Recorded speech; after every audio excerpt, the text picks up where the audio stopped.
we are definitely getting a lot of calls, and our family is never the one that is, chosen. This is where I'm going to talk about my frustration, because the main reason why our family is not chosen is because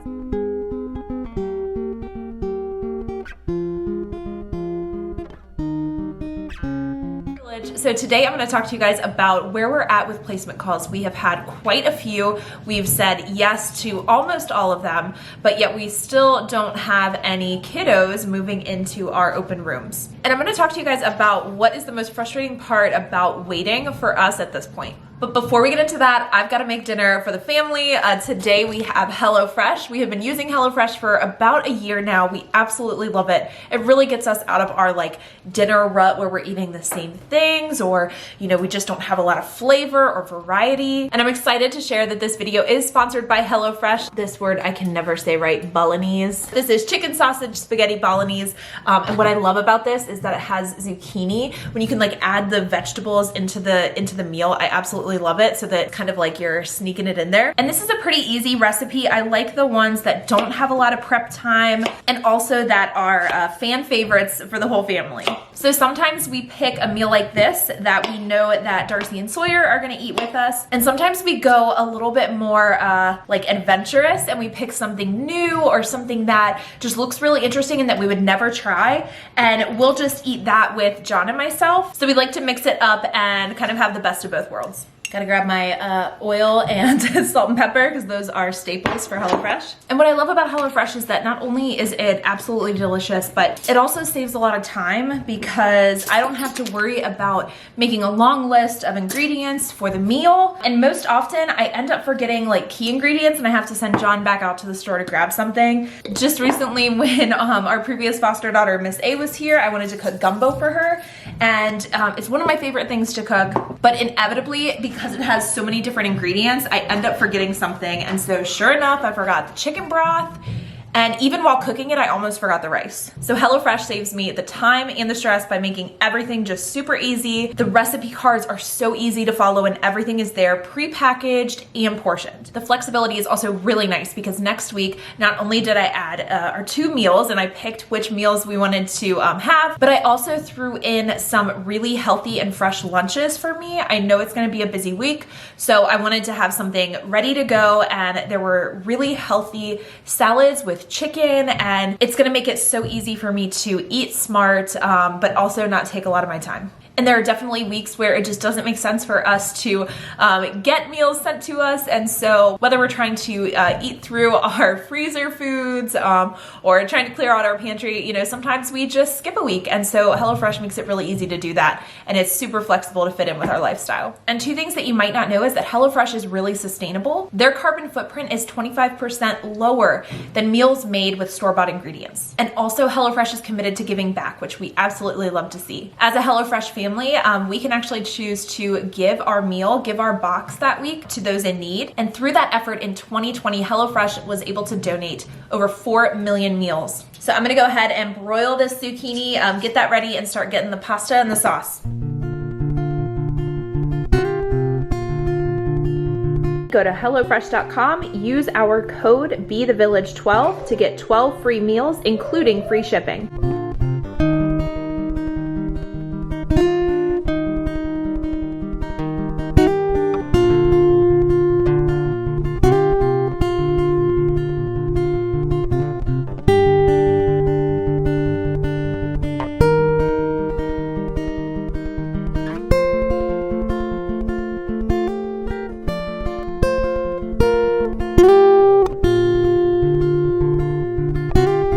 So if you're ready, go to HelloFresh.com, use our code BeTheVillage12 to get 12 free meals, including free shipping. I convinced John to give it a try, since you guys probably get tired of seeing me on camera.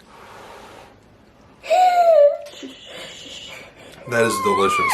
Delicious? Really good. Yeah. Lots of flavor? Oh yeah. Sawyer, are you jealous? Are you jealous? You want it too? Okay, fine. Let's get you a plate. Okay, whenever I record here, the guinea pigs are right on the other side of the camera, so if you hear all the squealing, they're just really happy. And like I said earlier, I just want to share some of our frustrations as we are going through this placement call process. This is kind of hard to talk about because there are a lot of generalizations or assumptions that can be made. So I try not to talk about topics like this because if my words are misconstrued, it could mean, you know, something totally different. So let me be clear up front. John and I do not want to have kids in our home at the expense of families being split up. That is definitely like not the case. If we're not getting kids who've been placed in care coming to live with us for a while, we're totally fine with that if families are staying together. So the frustration is not like, oh, we have empty beds, like we wish kids were here. Like that's not the case at all. We are definitely supportive of keeping families together as they're working through, you know, different issues that typically would end up splitting up the family. So when it makes sense, instead of taking the kids out of the home, placing them in foster care, you know, what services can be given to the family to fix whatever the problem was. So we don't want families to be split up, let's be clear. Also, I'm not making the assumption that all other foster homes are bad or not as good as our home. Like that's not the case at all. We know that there are foster families out there who shouldn't be foster families. They shouldn't be taking in kids. We know there are great foster families out there. We also know there are good foster families out there who might have circumstances where, you know, they might not be able to give the best care to a certain child at a certain time. So with all that being said, just know that our intentions are good. As we're waiting for these like placement calls, let me be clear, we're getting a lot of calls. Our matchmaker, I call her the matchmaker because she's the one who takes the referrals from our county and identifies a home within their agency that is available, that's best suited for the child. And she's been amazing. Like she really roots for us because she knows that we get a lot of calls and we say yes to nearly all of them. We've actually only said no to one placement call. And I know in the last video I shared with you guys, or 2 videos ago, that we had like 3 placement calls. I think we were up to 5, but since then I think we've had like 5 more. So we are definitely getting a lot of calls, and our family is never the one that is, you know, chosen. This is where I'm going to talk about my frustration, because the main reason why our family is not chosen is because of where we live. So I've explained this in previous videos. We live outside in a suburb of Cincinnati, but we are licensed to be a foster family for the county that Cincinnati is in. Just because the need is greater, there's a higher population in the Cincinnati county area. So it makes sense for us to be a foster family there. But that also means that the kids who are being removed are most often from that area. And so if the child is placed with us, it's new surroundings, it's possibly new schools, and all of those are valid points. We want to make sure that the kids are staying in the school that they were in before. That's incredibly important. But here's what's frustrating. The county has the power to get transportation support. So they can provide us with transportation. And I'm not talking about like it's an hour away, so the kid is in the car most of the day. I'm talking even like, you know, 20, 25 minutes, which again, still is significant. I'm not saying it's not significant, but when it comes down to it, I don't think that's the main concern of the county. What the concern of the county is money. They have to provide transportation for the child to be placed with us, but still maintain their old school. They have to pay a public transportation service or private transportation service to get that child from our home to school and back. The county doesn't want to do that. You know, funds are low, it's understandable. So with that specifically, that's irritating, you know, up front. You know, we are not being selected as a home, not because we're not a good fit for the kid, but because the county doesn't want to pay for transportation. What this can end up leading to is homes that have availability, meaning they have rooms or beds available in their home. The county would rather select a foster family that is closer, but might have 2, 3, 4 other kids, and they might not be siblings. So you might have 3 kids with 3 different case plans, and that puts a lot of pressure and stress on the foster family. It can lead to the kids not really getting that individualized care to no fault of the foster parent. They're doing the best that they can. And I will say some of this is assumption. So we do not know the specific criteria of our county. And of course it's going to be different for a lot of different counties and states and all that sort of thing. But most often when we are asked like what the reason was for not being selected as the appropriate home, it's because of the distance. And I realize, you know, some of this is just me being being frustrated because we've said yes to like, 10 different kids and siblings. And, it's so easy to hear the stories and to know that you are going to be the best support for that kid. I mean, we have gotten a teen mom who has a 6-month-old. Like, yes, that would be a lot of stress in our home, but I couldn't imagine like not having her with us and showing her how to take care of herself, how to take care of her child. The one that really got to me was a child who identifies as LGBTQ, and simply put, she was not welcome at home. And to have a teenager in an unsupportive environment, knowing that, our family could have been the one to show her love and acceptance and self-worth and, help her regain just all the things that have been stripped away from her.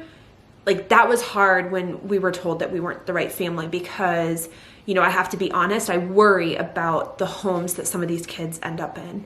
And I just have to hope that there are other foster families out there who are in it for the right reasons, who are in it because they want to make a difference in these kids' lives. It's hard sometimes, especially with this channel, because we, hear in the comments and through direct messages that that's not always the case. And so it does hurt knowing that we have a loving and supportive home, and other families are getting selected just because they live closer. So what I would hope is that, different counties are going to start looking at the criteria that they make the decision and really start to have that human element to it.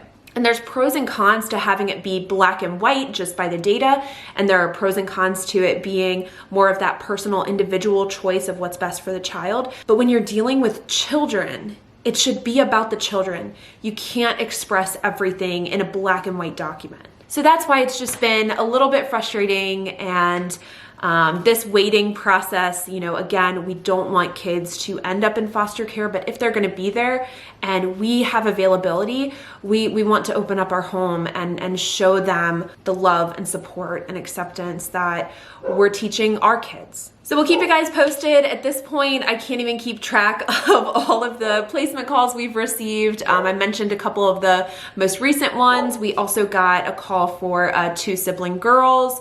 I think we got a call for a sibling set of 3 as well. All of those we said yes to, and it just didn't work out. Today, actually, I got a call about a respite that could potentially be a placement after the respite stay. And again, because they wanted to maintain her school and the county wasn't willing to provide transportation support, she's going to go somewhere else. But I do know in this case it is a better situation for her because it's someone that she is familiar with. So anyway, I've been complaining enough. I hope you guys know that my intention is positive, it's family focused, it's child focused. And I just want to start that conversation that if counties are looking at things a certain way, maybe they should reevaluate what that process looks like. So be sure to stay tuned, make sure to like, subscribe, do all the YouTube things. We're gonna be having more placement calls, and eventually we're gonna have more kids in the house.